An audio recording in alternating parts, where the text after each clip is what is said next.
ورحمۃ اللہ وبرکاتہ۔ ان الحمد للہ نحمده ونستعینه ونستغفره ونعوذ باللہ من شرور انفسنا ومن سیئات اعمالنا من يهده الله فلا مضل له ومن يضلل فلا هادي له واشهد ان لا اله الا الله وحده لا شريك له واشهد ان محمدا عبده ورسوله یا ایہا الذین آمنوا اتقوا اللہ حق تقاته ولا تموتن الا وانتم مسلمون یا ایہا الذین آمنوا اتقوا اللہ وقولوا قولا سدیدا یصلح لکم اعمالکم ویغفر لکم ذنوبکم ومن یطع اللہ ورسولہ فقد فاز فوزا عظیما یا ایہا الناس اتقوا ربکم الذی خلقکم من نفس واحدۃ وخلق منها زوجها وبث منہما رجالا کثیرا ونساء واتقوا اللہ الذی تساءلون به والارحام ان اللہ کان علیکم رقیبا اما بعد فإن خیر الحدیث کتاب اللہ وخیر الہدی ہدی محمد صلی اللہ علیہ وسلم وشر الأمور محدثاتها وكل محدثة بدعة وكل بدعة ضلالة وكل ضلالة في النار قال الله تبارك وتعالى في كلامه المجيد والفرقان الحميد أعوذ بالله السميع العليم من الشيطان الرجيم بسم الله الرحمن الرحيم وَإِذَا أَخَذَ اللَّهُ مِيثَاقَ النَّبِيِّينَ لَمَا آتَيْتُكُم مِّن كِتَابٍ وَحِكْمَةٍ ثُمَّ جَاءَكُمْ رَسُولٌ مُصَدِّقٌ لِّمَا مَعَكُمْ لَتُؤْمِنُنَّ بِهِ وَلَتَنصُرُنَّهُ قَالَ أَقْرَرْتُمْ وَأَخَذْتُمْ عَلَىٰ ذَلِكُمْ إِصْرِي قَالُوا أَقْرَرْنَا قَالَ فَاشْهَدُوا وَأَنَا مَعَكُم مِّنَ الشَّاهِدِينَ فمن تولى بعد ذلك فأولئك هم الفاسقون رب اشرح لي صدري ويسر لي أمري واحلل عقدة من لساني يفقهوا قولي رب زدني علما رب زدني علما رب زدني فهما۔ ہر قسم کی حمد و ثنا عظمت و کبریائی اللہ وحدہ لا شریک کی ذات کے لیے ہے۔ درود و سلام سید الاولین والآخرین امام الانبیاء والمرسلین حضرت محمد مصطفیٰ صلی اللہ علیہ وآلہ وسلم کی ذات اقدس پر، اللہ کی کروڑ کروڑ رحمتیں ہوں اہل بیت اطہار پر، صحابہ کرام پر، تابعین اعظام پر، محدثین کرام پر، اولیاء اعظام پر اور علماء کرام پر جنہوں نے اللہ کے پیغام کو اللہ کے بندوں تک پہنچانے کا حق ادا کی۔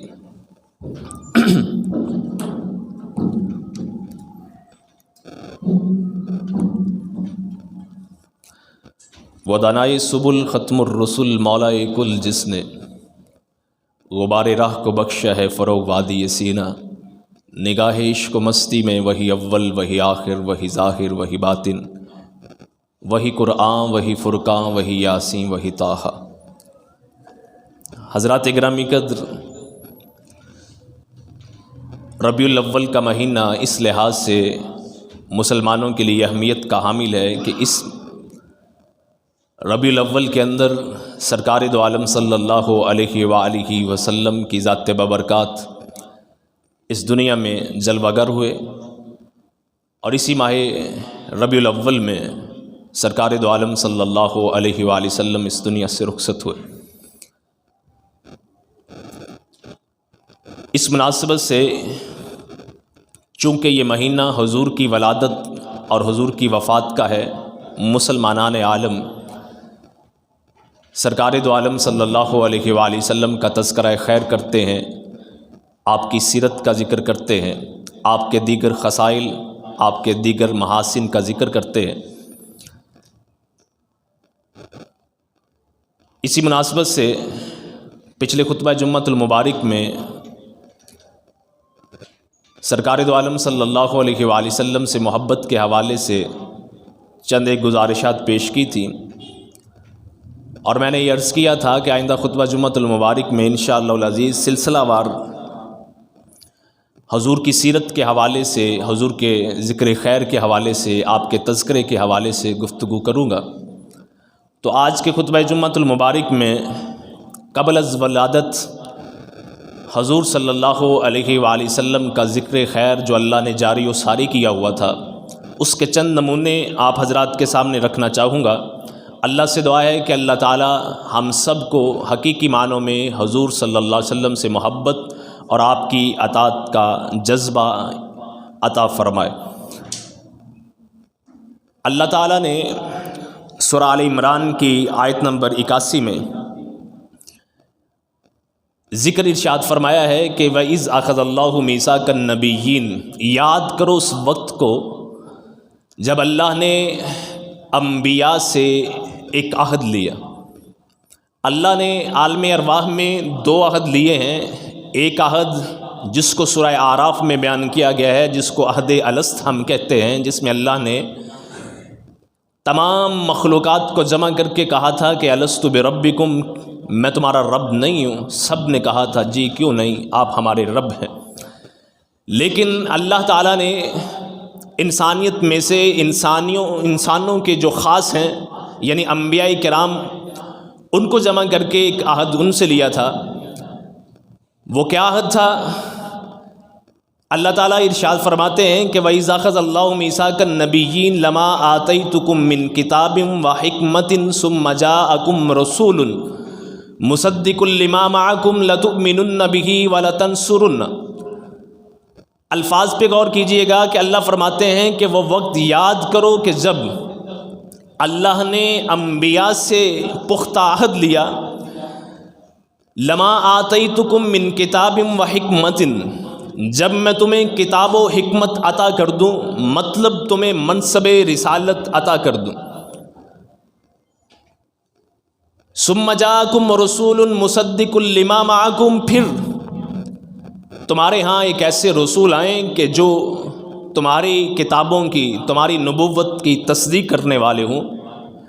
لتؤمنن بہ ولتنصرن، ضرور بضرور تمہیں ایمان لانا ہوگا اور اس نبی کی حمایت کرنی ہوگی، مدد کرنی ہوگی، دستے بازو بننا ہوگا۔ قال اقررتم واخذتم علی ذلکم مصری، اللہ نے انبیاء سے جب یاد لیا تو فرمایا اقرار کرتے ہو اور اس پختہ عہد کو لیتے ہو؟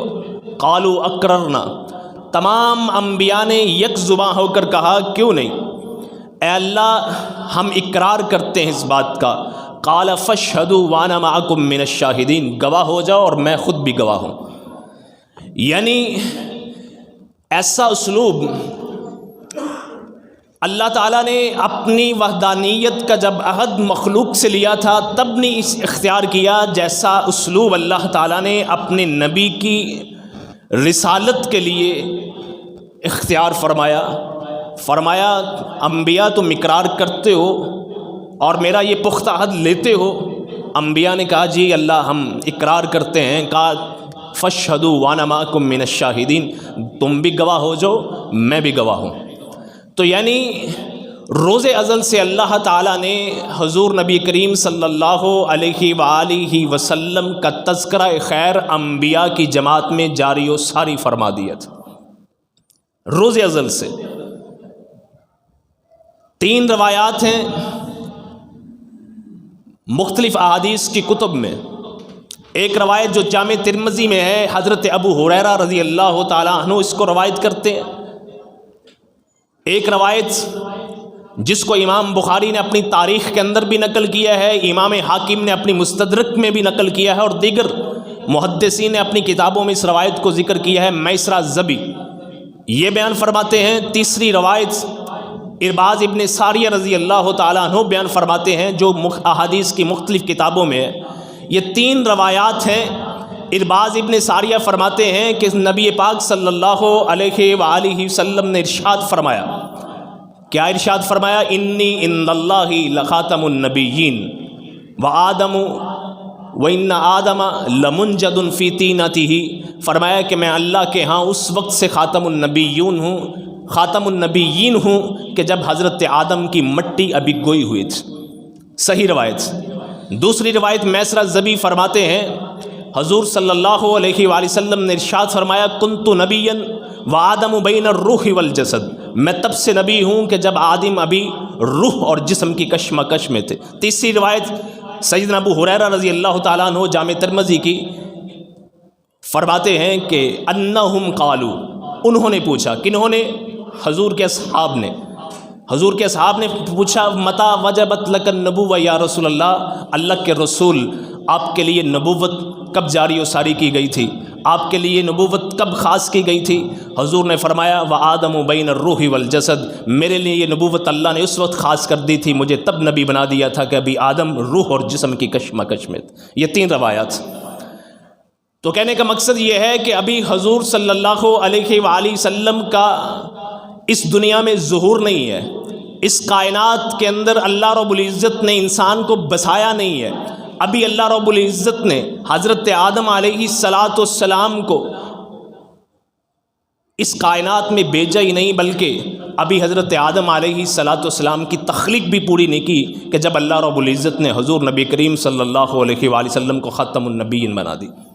یہ اعزاز ہے جو حضور صلی اللہ علیہ وآلہ وسلم کے حصے میں آئے۔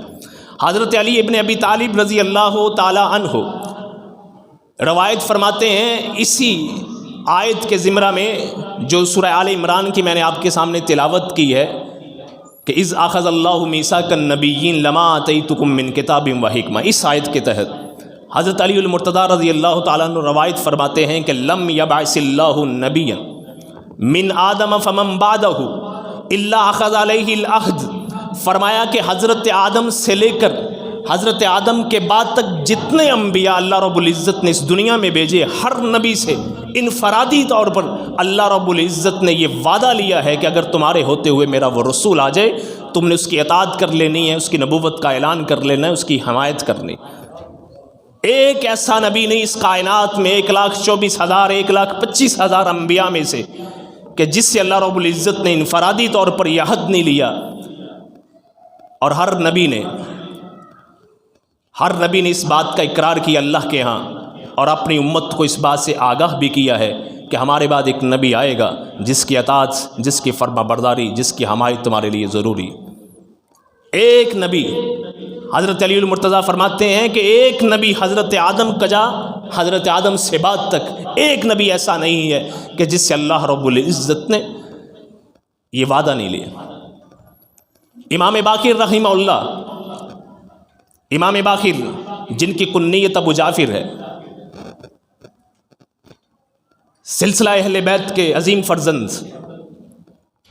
امام باقر، کسی نے سوال کیا کیف صار محمد یتقدم الانبیاء وہو آخر من الباس، فرمایا مبعوث ہونے کے اعتبار سے تو محمد صلی اللہ علیہ وآلہ وسلم سب سے آخر میں ہے، مبعوث ہونے کے اعتبار سے سب سے آخر میں ہیں، لیکن ذکر پہلے کیسے جاری و ساری ہو گیا؟ امام باقر کے لفظ پہ ذرا غور کر لیجئے، یہ ان کا نام نہیں ہے، یہ ان کا نام نہیں ہے، لقب ہے۔ باقر کیوں کہا گیا؟ باقر کا مطلب ہوتا ہے پھاڑنے والا، شک کرنے والا۔ اتنا علم اللہ رب العزت نے عطا کیا تھا خاندان اہل بیت کے اس فرزند کو کہ لوگوں نے نام ہی رکھ دیا تھا باقر، ای شک العلم، علم کو چیڑ پاڑ کر رکھ دیا تھا، اتنا علم سے نوازا تھا اللہ نے۔ امام ابو جعفر باقر، کنیت ابو جعفر ہے، لقب باقر ہے۔ امام باقر سے پوچھا کیف صار محمد یتقدم الانبیاء وہو آخر من البعث، آنے میں تو آخر میں آئے، ذکر خیر پہلے سے کیسے جاری ہو گیا؟ امام باقر فرماتے ہیں کہ جب اللہ رب العزت نے تمام مخلوقات کو جمع کر کے کہا تھا، الست بربکم، کیا میں تمہارا رب نہیں ہوں؟ جو سب سے پہلے آواز بلند ہوئی تھی وہ محمد صلی اللہ علیہ وآلہ وسلم کی آواز تھی۔ بلا، کیوں نہیں؟ یہ جو بلا کی آواز ہے، اے اللہ تو کیوں نہیں ہمارا رب؟ امام باقر فرماتے ہیں کہ یہ سب سے پہلے محمد صلی اللہ علیہ وآلہ وسلم کی آواز تھی، اس لیے اللہ رب العزت نے ان کا ذکر خیر پہلے سے جاری و ساری کر دیا ہے، آئے تو آخر میں۔ یہ ہیں حضور نبی کریم صلی اللہ علیہ وآلہ وسلم، فخر کے ساتھ کہتے ہیں اور اللہ کا شکر ادا کرتے ہوئے کہتے ہیں کہ اللہ رب العزت نے اس عظیم نبی کی امت میں ہمیں پیدا فرمایا کہ جو آخر میں مبعوث ہوئے ہیں، انبیاء میں آخر میں آئے ہیں، لیکن اللہ رب العزت نے تذکرہ خیر اس کائنات کو وجود بخشنے سے پہلے جاری و ساری کر دیا۔ یہ ساری روایات جتنی میں نے بیان کی ہیں اور ابھی بیان کرنے جا رہا ہوں، یہ سب نہ ہوں قرآن مجید کی یہ ایک آیت ہی کافی ہے کہ اللہ نے اپنے انبیاء کو اکٹھا کر کے کہا میں کتاب و حکمت دے دوں تو میرا نبی آ جائے، چھوڑ دینا ہے سب کچھ، اطاعت کر لینی ہے، حمایت کر دینی، ایک آیت کافی۔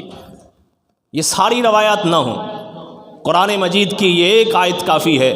یہ حضور نبی کریم صلی اللہ علیہ وآلہ وسلم کی افضلیت کی بہت بڑی دلیل، ایک آیت۔ بہرحال علی المرتضیٰ رضی اللہ تعالی عنہ کی روایت کے مطابق اللہ نے ہر نبی کو بھیجنے سے پہلے یہ عہد لیا، اور اللہ کے ہر نبی نے اپنی امت کو بتایا کہ ایک نبی آنے والا ہے، حضور کی بشارت دی ہے۔ سیدنا موسیٰ علیہ السلام تورات نازل ہوئی، کعب الاحبار یہ وہ شخصیت ہیں کہ جن کے پاس تورات اور انجیل کے بعد قرآن کا بھی بہت بڑا علم تھا۔ ہماری روایات کے اندر، ہماری تفسیر کی کتب میں بہت ساری روایات ہیں جو حضرت کعب الاحبار سے مروی ہیں۔ ان کی ایک روایت ہے، وہ بیان فرماتے ہیں انی اجد فی التورات عبدی احمد المختار مولدہ بمکہ، فرمایا میں نے تورات کے اندر پڑھا تھا۔ ذرا رک کر سوچئے گا، تورات اور انجیل یہ دونوں کتابیں نبی پاک صلی اللہ علیہ وآلہ وسلم کی بشارتوں سے بڑی پڑی ہیں، حضور کے اصحاب کی نشانیوں سے بڑی پڑی ہیں۔ کعب الاحبار فرماتے ہیں انی اجد فی التورات عبدی احمد المختار، میں نے خود تورات میں پڑھا تھا کہ اللہ نے فرمایا تھا عبدی احمد المختار، میرا بندہ جس کا نام احمد ہے، المختار وہ مختار ہے، چنا ہوا ہے، چنیدہ ہے، پسندیدہ ہے، مولدہ بمکہ جس کی جائے پیدائش مکہ ہے۔ یہ کعب الاحبار کی گواہی ہے کہ تورات کے اندر میں نے خود پڑھا تھا کہ میرا بندہ اس کا نام احمد ہے، جو اللہ کا پسندیدہ ہے، چنا ہے۔ مختار کا مطلب ہے چنا ہوا، اختیار کیا ہوا۔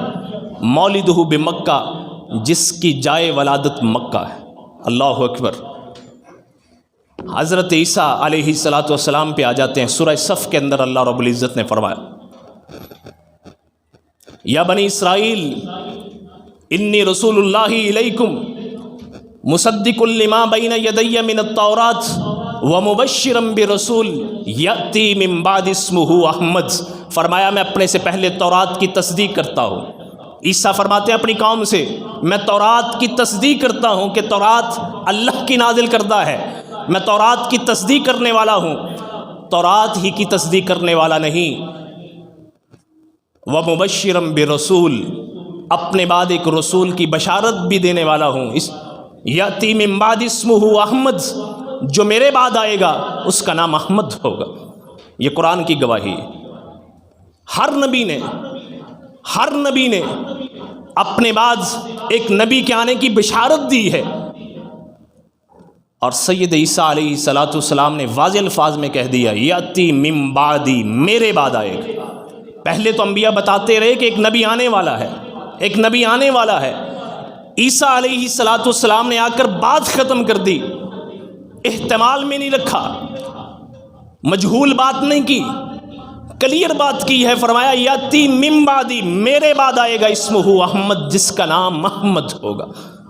اللہ اکبر۔ قربان جاؤں اللہ کی قدرت پہ، اللہ نے حضور کے لیے نام کیسا چنا ہے، احمد۔ پوری نسل انسانی کی تاریخ میں ایک ایسا نام نہیں ملتا جو حضور کے سوا کسی اور کو نصیب ہوا۔ ایک نام۔ میں نے یہ ذکر کیا تھا پچھلے سال کہ تاریخ نے 3 نام محفوظ رکھے ہیں کہ جن کے والدین نے اپنے بچوں کے نام محمد رکھے تھے۔ کیوں رکھے تھے؟ اس امید پر کہ جس کے آنے کی بشارتیں ہیں، جس کے آنے کا غلغلہ مچا ہوا ہے، کیوں نہ ہو وہ ہمارا ہی بیٹا ہو۔ اس امید پر مفسرین نے لکھا ہے، سیرت نگاروں نے لکھا ہے کہ کہ ان تین لوگوں نے اپنے بچوں کے نام محمد کیوں رکھے تھے؟ بڑی کلیئر کہی تھی، انہم وفدوا علی بعض الملوک وکان عندہ علم من الکتاب. یہ الفاظ ذکر کیے ہیں سیرت نگاروں نے. ان بچوں کے والدین بادشاہوں میں سے کسی بادشاہ کے پاس گئے تھے وفد بن کر، اور اس بادشاہ نے کہا تھا کہ تمہارے ہاں ایک بچہ آنے والا ہے کہ جس کا نام محمد ہوگا اور اللہ کا نبی ہوگا. وَقَانَ عِنْدَهُ عِلْمٌ مِّنَ الْكِتَابِ. سیرت نگار لکھتے ہیں کہ وہ بادشاہ صرف بادشاہ نہیں تھا بلکہ اس کے پاس کتاب کا علم بھی تھا. اس کے پاس کتاب کا علم بھی تھا، اللہ کی اتاری ہوئی کتابوں کا علم تھا، وہ جانتا تھا. اس نے کہا تھا عرب کے ان لوگوں کو کہ تمہارے ہاں ایک بچہ آنے والا ہے کہ جس کا نام محمد ہوگا اور اللہ کا آخری نبی ہوگا. اس بادشاہ سے سن کر کے جس کے پاس اللہ رب العزت نے علم دیا تھا، اس کو عطا کیا تھا، آ کر اپنی بیویوں سے ان تینوں نے اپنی بیویوں سے وعدہ لیا. وعدہ کیا لیا؟ کہ اگر ہمارے گھر پیدا ہونے والا بیٹا پیدا ہوا تو اس کا نام محمد تجویز کرو گے، ہم ہوں یا نہ ہوں. اگر گھر میں کوئی بچہ پیدا ہوا تو اس کا نام محمد رکھو. تاریخ نے محفوظ رکھا ہے 3 نام. محمد بن سفیان ابن مجاشے. سفیان ابن مجاشے اپنی بیوی سے کہتا ہے کہ اگر پیدا ہوا تو اس کا نام محمد رکھنا ہے. محمد بن سفیان بن حمران، محمد بن احی الحاج، یہ 3 نام ملتے ہیں تاریخ کے اندر کہ ان کے والدین نے بچوں کے نام محمد تجویز کیے اس امید پر کہ جس کا ذکر خیر جاری و ساری یہ ہو سکتا ہے وہ ہماری اولاد کیوں نہ ہو. لیکن یہ شرف، یہ مرتبہ، یہ مقام، یہ فضیلت اللہ رب العزت نے عطا کرنی تھی بنو ہاشم کو. یہ شرف اللہ رب العزت نے عطا کرنا تھا سید عبداللہ کو. یہ شرف اللہ نے عطا کرنا تھا سید آمینہ کو. لیکن جس نام کی بشارت حضرت عیسیٰ علیہ السلام دے کر گئے، اللہ رب العزت نے پوری انسانیت میں کسی کو توفیق نہیں بخشی کہ وہ نام رکھ لے. سید عیسیٰ کہہ کے جا رہے ہیں حواریوں کے سامنے، کوئی ہوا پہ بات نہیں کی، لوگوں کے سامنے بات کی ہے. یاتی من بعد اسمہ احمد، میرے بعد آئے گا تو اس کا نام احمد ہوگا. نام بتا کر گئے ہیں لیکن کسی کو یہ توفیق نہیں ہے کہ وہ اپنے بچے کا نام احمد رکھ لے. یہ اللہ رب العزت نے بچا کر رکھا حضور کے لیے. اللہ اکبر. شام سے ایک راہب چلتا ہے، شام سے آ کر مر الزہران، یہ مکہ سے باہر ایک وادی ہے، وہاں ٹھہر جاتا ہے. روز پوچھتا ہے کہ مکہ والوں کوئی بچہ پیدا ہوا ہے، مکہ والوں کو بچہ پیدا ہوا ہے، مکہ والوں کو بچہ پیدا ہوا ہے. اللہ اکبر. ایک دن آتا ہے جب پتہ چلتا ہے بنو ہاشم کے گھر عبد المطلب کا پوتا پیدا ہوا ہے. پوچھتا ہے کیا نام رکھا ہے؟ کہا محمد نام رکھا ہے. چیخ کر گر پڑتا ہے، کہتا ہے بنی اسرائیل سے نبوت چلی گئی. آج ہائے بنی اسرائیل سے نبوت چلی گئی. بنی اسرائیل کو بڑا مان تھا کہ ایک نبی کے بعد دوسرا نبی، ایک نبی کے بعد دوسرا نبی اس خاندان میں آ رہا ہے. اور پتہ تھا، اور ان کو پتہ تھا کہ اللہ کا ایک آخری عظیم الشان پیغمبر اس دنیا میں ظہور ہونے والا ہے. امید لگا کر بیٹھے تھے کہ یہ اللہ کا آخری نبی کہ جس کی یہ شان، یہ مقام، یہ مرتبہ ہے کہ ہر نبی اس کے آنے کی گواہی دے رہا ہے. اس امید کے ساتھ بیٹھے ہوئے تھے کہ ہو سکتا ہے یہ بھی بنی اسرائیل میں آ جائے. لیکن جب پتہ چلا بنی اسرائیل میں نہیں بلکہ بنی اسماعیل میں آیا ہے تو وہ راہب چیخ کر گر جاتا ہے، بے ہوش ہو جاتا ہے، کہتا ہے بنی اسرائیل سے نبوت اب چلی گئی. سلمان فارسی رضی اللہ تعالیٰ عنہ کا واقعہ سنا ہے. ایک راہب دوسرے راہب تیسرے راہب کے پاس جاتے ہیں. جب چوتھے راہب سے کہتے ہیں کہ آپ دنیا سے جانے والے ہیں، رہنمائی کیجیے کہ آپ کے بعد دین حنیف کہ جو اللہ کے بتائے ہوئے دین پر چل رہا ہو کون شخص ہے، میں اس کی خدمت میں چلا جاؤں. اس راہب نے بڑے غور و فکر کرنے کے بعد کہا جہاں تک میری معلومات ہیں اس روئے زمین پر دین حنیف پہ مجھے کوئی نظر نہیں آتا. ہاں ایک بات پتے کی بتاتا ہوں، کھجوروں کی سرزمین میں وہ نبی ہجرت کر کے آئے گا، وہاں چلے جاؤ. جب پتہ چلے کہ وہ نبی آ گیا ہے اس کی تابعداری کر لینا. اور اس نے آسمانوں کی طرف دیکھ کر کہا، کہنے لگا مجھے امید ہے کہ اب وہ وقت ہوا چاہتا ہے کہ جب اللہ کا وہ آخری نبی آنے والا ہے، اس کی یہ نشانیاں ہیں، کندھے پہ کندھوں کے درمیان میں مہر نبوت ہے، صدقہ قبول نہیں کرے گا تحفہ قبول کرے گا، کھجوروں کی سرزمین کی طرف ہجرت کرے گا۔ یہ 3 نشانیاں بتا کر میں تمہیں روانہ کرتا ہوں، یہ جگہ ڈھونڈ لو، یہ زمین ڈھونڈ لو، حجاز کی زمین ہے، کھجوروں کی سرزمین ہے، وہ اس زمین کی طرف ہجرت کر کے آئے گا، کندھوں کے درمیان میں مہر نبوت ہے، صدقہ قبول نہیں کرے گا تحفہ قبول کرے گا، یہ 3 نشانیاں بتاتا ہوں، جاؤ ڈھونڈ لو۔ یہ کہہ کر وہ راہب اللہ کو پیارا ہو جاتا ہے، سید سلمان فارسی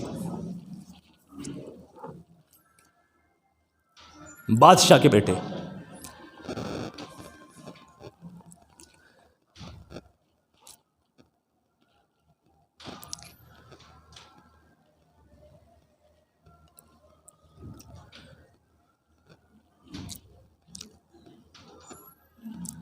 ان کا والد اپنے علاقے کا حاکم تھا۔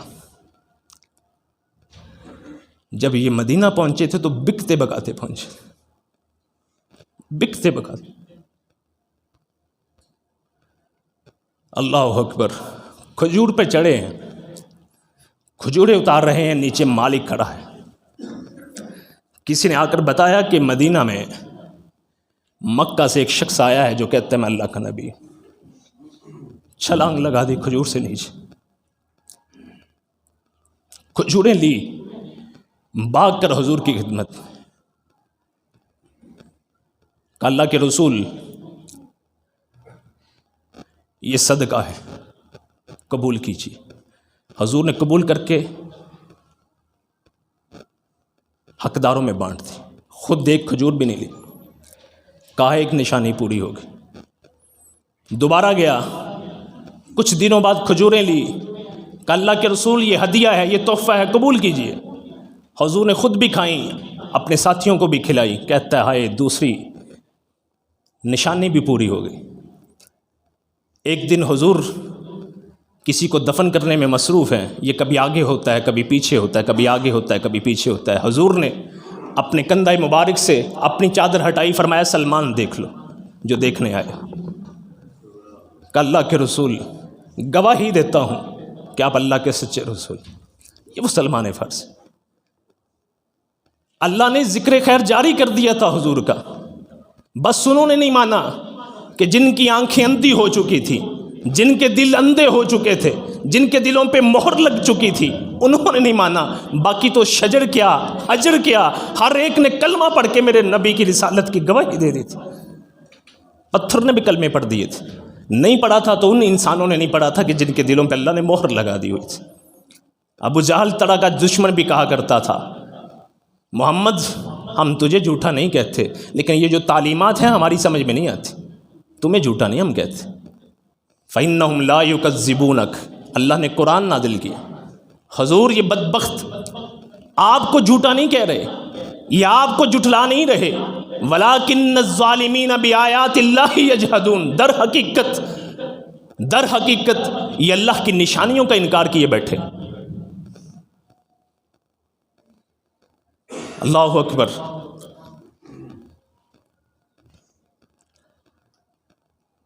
کیسر روم کے نام جب حضور نے خط بھیجا تھا، آپ کو پتہ ہے بیت المقدس آیا ہوا تھا، ابو سفیان سے گفتگو کرتا ہے، سارا کچھ پوچھتا ہے، اس کا خاندان کیا ہے، اس کا حسب کیا ہے، اس کا نسب کیا ہے، سارا کچھ پوچھتا ہے۔ اس کے بعد یہ صحیح بخاری کی روایت ہے، صحیح بخاری کی، کسی کے شک میں نہ جائیں، اس کی ساری تشریح امام ابن حجر اسقلانی رحمہ اللہ نے ذکر کی۔ اپنے پاس جو راہب تھا، سب سے بڑا اس سلطنت کا عالم جو تھا، اس سے پوچھتا ہے تمہاری رائے کیا ہے؟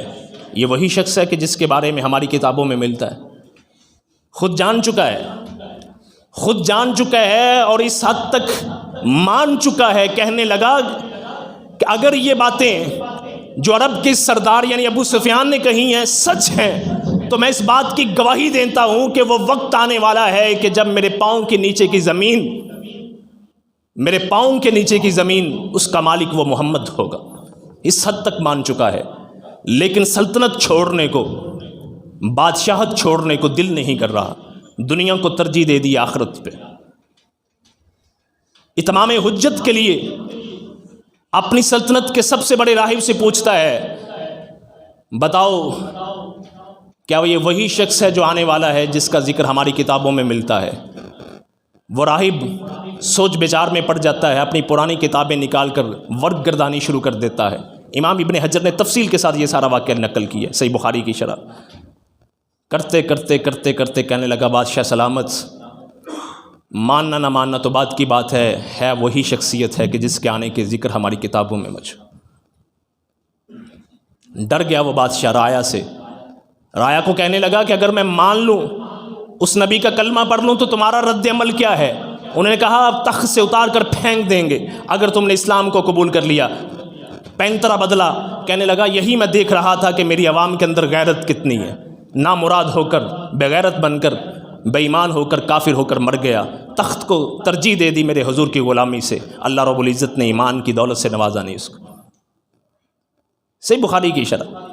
مکہ کا وہ راہب اعلان کیا کرتا تھا یا اہل المکۃ یوشک ان یولد فیکم مولود تدین لہ العرب وتملک العجم، مکہ والو تمہارے اندر وہ بچہ آنے والا ہے، عرب جس کے سامنے جھک جائیں گے، عجم کا وہ مالک بن جائے گا۔ یہ وہ تذکرے تھے جو حضور کی ولادت سے پہلے اللہ نے جاری و ساری فرما دیے تھے۔ لوگ جانتے تھے حضرت صفیہ رضی اللہ عنہا یہودی خاندان سے تعلق ہے، سیدنا ہارون کی خاندان سے ان کا تعلق ہے، ان کی نسل سے تعلق ہے، حضور کی زوجہ محترمہ بنتی ہیں۔ حضور نے ایک دن بیٹھے بیٹھے ارشاد فرمایا صفیہ یہ چہرے پہ نشان کیسا ہے؟ بات بڑی مزے سی ہے۔ صفیہ یہ چہرے پہ نشان کیسا ہے؟ اللہ اکبر، سوچ میں پڑ گئی، کہنے لگی اللہ کے رسول میں نے ایک رات خواب دیکھا تھا کہ چاند ٹکڑے ہو کر میری گود میں آ کر گرا ہے۔ میں نے خواب اپنے باپ کو سنایا کہ میں نے رات خواب دیکھا ہے کہ آسمان کا چاند ٹکڑے ہو کر میری گود میں آ گرا ہے۔ کہا باپ کے منہ سے یہ لفظ سننے تھے کہ باپ نے تھپڑ جڑا تھا میرے چہرے پہ۔ کہنے لگا میں سمجھ گیا ہوں جو تو چاہ رہی ہے، میں سمجھ گیا ہوں جو تو چاہ رہی۔ کہنے لگی مجھے سمجھ نہ آئی کہ میرے باپ کے کہنے کا مطلب کیا ہے، اس خواب کی تعبیر کیا ہے، لیکن میرا باپ سمجھ گیا تھا۔ کہنے لگی تھوڑے دنوں بعد شور مچا، یثرب کے اندر مکہ سے ایک شخص آیا ہے جو نبوت کا اعلان کرتا ہے، کہتا ہے میں اللہ کا نبی ہوں۔ کہنے لگی کہ میرے والد نے میرے چچا ابو یاسر کو بھیجا کہ جاؤ پتہ کر کے آؤ، خبر لے کے آؤ۔ کہنے لگی شام کو میرا چچا ابو یاسر جب واپس میرے باپ کے پاس آیا تو دونوں سرگوشی میں پڑ گئے، گفتگو کرنے لگے۔ میں پاس تھی، میں نے کان لگا دیے کہ میں سنوں گفتگو کیا کر رہے ہیں۔ میرا باپ کہتا ہے ابو یاسر بتاؤ وہی ہے جس کے آنے کی خوشخبریاں ہماری کتابوں میں دی گئی ہیں۔ کہنے لگا بھائی جان جہاں تک میں نے ٹٹولا ہے، جہاں تک میں نے دیکھا ہے، یہ وہی شخصیت ہے کہ جس کے آنے کی خوشخبریاں ہماری کتابوں میں دی گئی۔ اپنے بھائی سے سن کر حضرت صفیہ فرماتی ہیں کہ میرے والد جب یہ سن کر پریشان ہوئے تو میرے چچا نے پوچھا بھائی جان اب حکم کیا ہے، مخالفت کرنی ہے یا ماننا ہے؟ میرا باپ حضور کی مخالفت میں اتنا اندھا ہو گیا، کہنے لگا حمایت سوال ہی نہیں پیدا ہوتا، مخالفت کریں گے مرد دم تک کریں گے۔ مخالفت کیوں؟ خود قرآن کا حسد من عند انفسہم، حسد کھا گیا تھا، کینہ کھا گیا تھا کہ بنی اسرائیل کے سوا بنی اسماعیل میں اتنا عظیم نبی کیسے آ گیا۔ اس حسد میں آ کر اتنے اندھے ہوئے کہ میرے نبی کو جس طرح قرآن نے کہا ہے یعرفونہ کما یعرفون ابناہم، میرے نبی کو اس طرح پہچانتے ہیں جس طرح ایک آدمی ایک باپ اپنی اولاد کو پہچانتا ہے۔ اتنے پہچاننے کے باوجود میرے نبی کا انکار کر بیٹھے حسد میں آ کر۔ تو حضرت صفیہ فرماتی ہیں یا رسول اللہ وقت گزرا، جنگیں ہوئی، میں قیدی بن کر آئی، اور آج اللہ رب العزت نے مجھے شرف بخشا ہے کہ میں آپ کے حرم میں ہوں، آپ کی بیوی ہوں۔ فرمایا یہ وہ نشان ہے جو میرے باپ نے جڑا تھا۔ یہ وہ تذکرے تھے جو اللہ رب العزت نے حضور کی آمد سے پہلے، حضور کی ولادت سے پہلے اس کائنات کے باسیوں میں جاری و ساری فرما دیے ہوئے تھے۔ آخری بات کہہ کے بات ختم کرتا ہوں، ہر جمعے میں وقت زیادہ ہو جاتا ہے، معذرت۔ حضور کا جد امجد کعب بن لؤی، حضور کا جد امجد کہا جاتا ہے، کچھ مفسر سیرت نگاروں نے لکھا ہے کہ یہ وہ پہلا شخص ہے جس نے جمعے کی رسم ڈالی، بنیاد ڈالی، جس ہم جمعے کو جمع ہوتے ہیں ایک جگہ پہ واعظ و نصیحت سنتے ہیں۔ یہ وہ شخص ہے تاریخ کے اندر جس نے اس چیز کی ابتدا کی تھی، لیکن اس وقت اس کو جمعہ نہیں کہا جاتا تھا، اس وقت اس کو عروبہ کہا جاتا تھا۔ انہو جمال عروبہ تھا، یہ وہ شخص ہے کہ جس نے عروبہ کی بنیاد ڈالی تھی۔ عروبہ کے دن کیا ہوتا تھا؟ پورا قریش، پورا مکہ، ارد گرد کے لوگ جمع ہوتے تھے۔ یہ کعب ممبر پہ کھڑے ہو کر واعظ و نصیحت کہا کرتا تھا، ان کو آخرت کی یاد دلایا کرتا تھا، ان کو نصیحت کیا کرتا تھا۔ سیرت نگاروں نے لکھا ہے کہ جب عروبہ کے دن لوگ جمع ہوتے، وہ وعظ اور نصیحت کیا کرتا تھا، آخرت کے بارے میں باتیں بیان کیا کرتا تھا، لیکن ہر عروبہ کے دن ایک بات وہ ضرور کہا کرتا تھا، میری اولاد کے اندر ایک محمد کے نام کا بچہ آنے والا ہے، میں تم سے وعدہ لیتا ہوں کہ جب وہ پیدا ہو جائے تو اس کی اطاعت کر لینی ہے، اس کی اتباع کر لینی ہے، فرما برداری کر لینی۔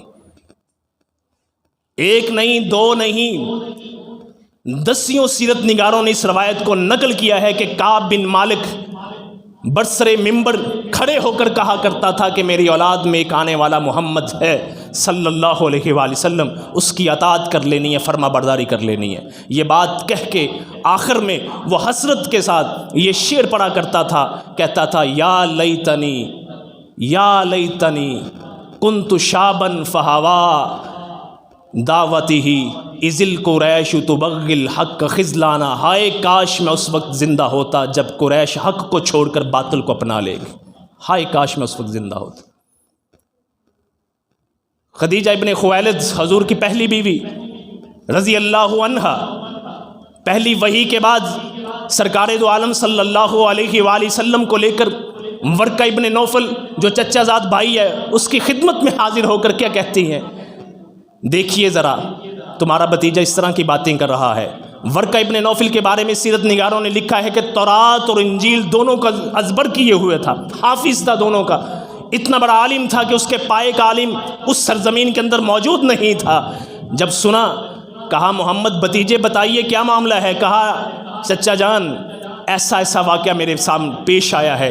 واقعہ سننے کے بعد بے اختیار، کوئی سوچا نہیں، کوئی سمجھا نہیں، کہنے لگا ھذا الناموس الذی انزل علی موسیٰ، یہ وہ فرشتہ ہے جو اس سے پہلے موسیٰ پہ بھی آیا کرتا تھا، تم اللہ کے نبی ہو۔ ساتھ ہی پشین گوئی کر دی ورقہ ابن نوفل نے۔ کس نے پشین گوئی کی ہے؟ ورقہ ابن نوفل نے۔ نبی نہیں ہے، ایک عالم ہے کہ جس کے بعد کتاب کا علم ہے۔ کہنے لگا ہائے کاش میں اس وقت زندہ ہوتا جب تمہاری قوم تمہیں مکہ سے نکال دے گی، میں تمہاری حمایت کرتا۔ یہ ساری چیزیں حضور کی ولادت، حضور کی رسالت، حضور کی نبوت اللہ رب العزت نے روز ازل سے کائنات والوں کو بتا دی ہوئی تھی کہ میرا ایک نبی آئے گا جس میں تمام انبیاء کا، ان کی نبوت کا، ان کی رسالت کا خاتمہ کر دوں گا، وہ خاتم النبیین ہوگا۔ وأقول قولی ھذا استغفر اللہ لی ولکم۔